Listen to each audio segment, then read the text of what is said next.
Hi, and welcome to the channel. Today we are going to explore the mausoleum of Cornelius Tyler Longstreet, located in Oakwood Cemetery in Syracuse, New York. Before we get to the Longstreet family, let's have a look at beautiful Oakwood Cemetery. To the left of the Comstock entrance, you'll see the mausoleum of Lyman Cornelius Smith. He was an American industrialist best known for the Smith typewriter, later becoming Smith Corona typewriters.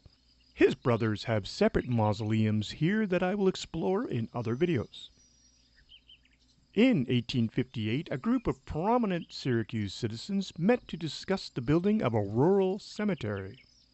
The rural cemetery movement began in the mid-1800s due to overcrowding of traditional churchyard cemeteries that were typically located within the city limits. The belief at the time was it would be healthier to bury people outside the city but close enough for people to visit. Keep in mind, before the 1860s, embalming was not used, and cemeteries often had a funky smell. Rural cemeteries would become multi-use public spaces where people could mourn the dead in a park-like environment. The concept of rural cemeteries didn't last for long, as they were very expensive to maintain compared to the lawn cemeteries we have today. To the right, you will see the Civil War Cemetery. My favorite time to visit this cemetery is when the Wreaths Across America event is taking place. It's truly an experience to witness. There are a number of Civil War graves in this cemetery, as well as at least 2 Medal of Honor recipients. Major General Edwin Voss Sumner is buried at Oakwood Cemetery, and we will be featuring him in a later episode. You will see a lot of damages and poor maintenance. Most of the monument damage can be attributed to a storm that took place on Labor Day in 1998, where over 1,000 trees were destroyed. As those massive trees fell, they damaged many monuments, which have not been repaired to this day, mostly because the families no longer exist or don't have the money to fix them.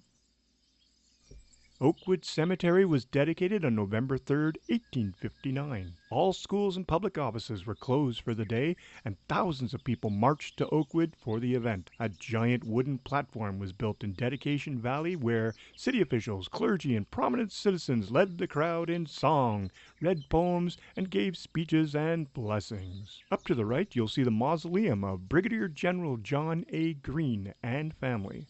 My team had the rare opportunity to explore it last summer, and we feature that in another video. The first burial was for Mrs. Nellie G. Williamson on November 8, 1859, and the first monument was erected for James Krause during the winter of 1859 and 1860. This is Midland Avenue, which is the original main street leading from the original entrance. To the left is the old receiving vault, which is in the middle of a wooded area. To the right, close to the street, are the angel gardens for young children, and further ahead, for the veterans. The chapel and holding vault was built in 1879 to replace the original receiving vault, which was too small. Plus, the chapel gave people a place to mourn. It is also in poor condition, but efforts to raise money to restore it continue. This is a recent photo of the office. It is in pretty bad condition with the roof beginning to collapse there on the left side. I did spend a lot of time filming the interior with a drone, but one wrong sneeze and that was the end of that drone. The original entrance was closed in 1964 when I-81 was built through Syracuse. Although the entrance still exists, it is overgrown with an active railroad above. The original entrance had an iron gate with Egyptian revival columns, which were replaced by the current structure in 1902. The cemetery superintendent's house just outside the gate was also removed in 1964 with the highway construction. There was a lodge for the workers on the inside of the gate, but it was removed between 1902 and 1912 after the office was built in 1902. The office structure is still in place, but in very poor condition due to vandalism and just not being maintained. There was also a greenhouse and palm house built in 1902, but they were removed in 1945.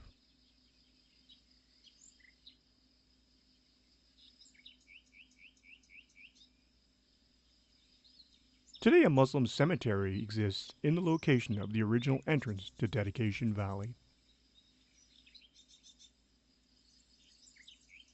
As we enter Dedication Valley, you will see many interesting structures. The Gooseman Mausoleum is to your left under all those trees. To the left, you can see the Sabi Mausoleum. It was rebuilt at some point due to tree root damage. The Sabis are an interesting story. I can't wait to feature them later. You can see the bright white Powell Monument to the right of the Sabi Mausoleum. Have a look at the 1870 view of Dedication Valley and compare it to what you see today. The monument you see in the knoll in the center there, that's the former landowner, Charles A. Baker. Up and to the left is our goal for today. It's the Longstreet Pyramid. The tall white obelisk belongs to Judge Spencer.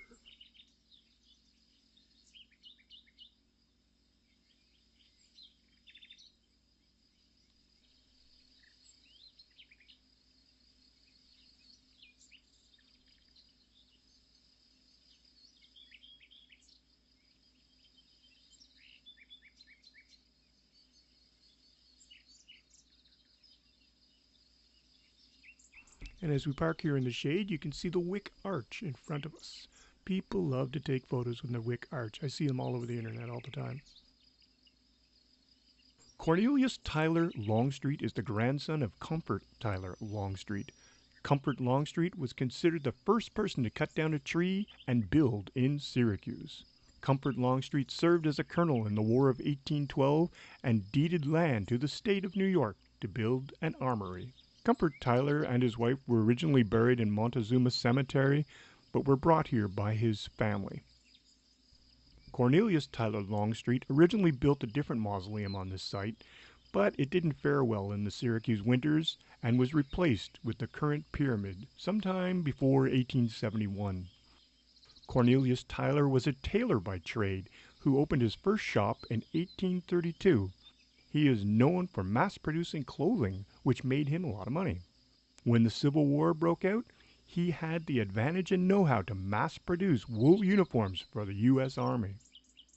He also held director positions with 2 Syracuse banks.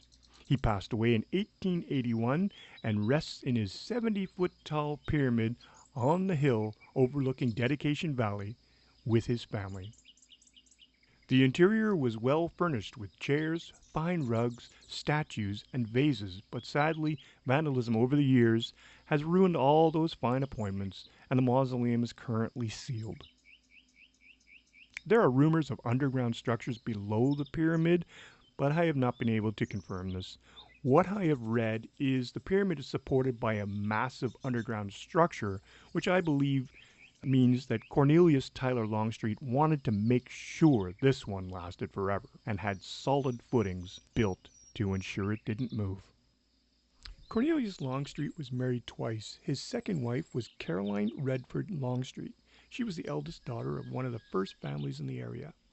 She was well educated in Syracuse and enjoyed a hospitable society life. There were 6 children in total from previous marriages and from their own, of which 5 of them died before their parents. The eldest son, Charles A. Longstreet, was born in 1838 and died in 1877. Interesting, he built a mansion in Los Angeles where he spent his days due to poor health.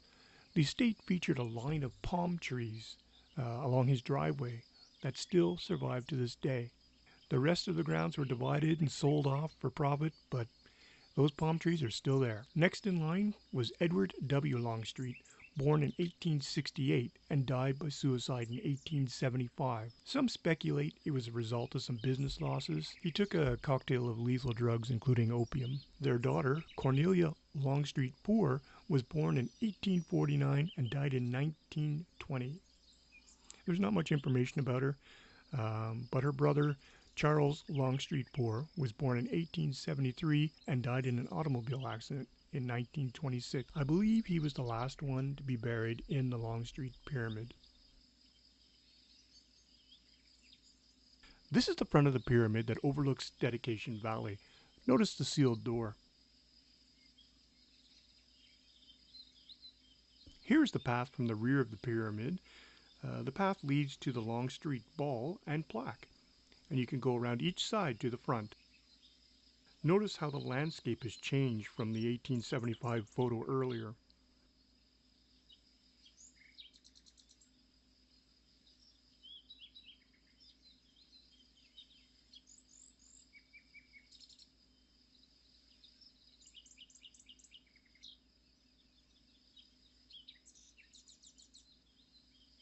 These are up-close photos of the block construction.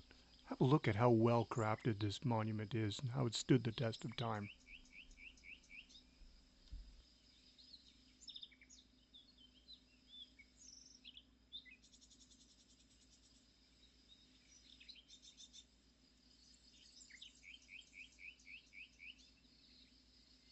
Next week, we'll explore the mausoleum of Burton Burr, and his story involves a murder.